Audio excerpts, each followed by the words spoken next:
కోసం చేయించేటట్టే పుణ్యాన్ని మీరు అనుభవిస్తారు. ఎన్ని జీవాలో అదే మన పెద్దవాళ్ళతో అనుకో పుణ్యం చేసి ఆ పుణ్య ఫలాన్ని మీరు అనుభవిస్తారు. అయినా రుణానుబంధ రూపేణ పది పత్ని శుభ ఆలయ చెప్తున్నారు.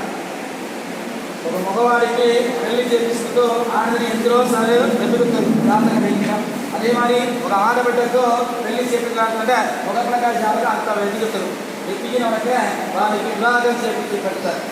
ఆ మాదిరిగా మీ కొడుకు కోసమే వాళ్ళ కూతురిని పెరిగినారు, మీ కూతురి కోసమే వాళ్ళ కొడుకుని పెరిగినారు.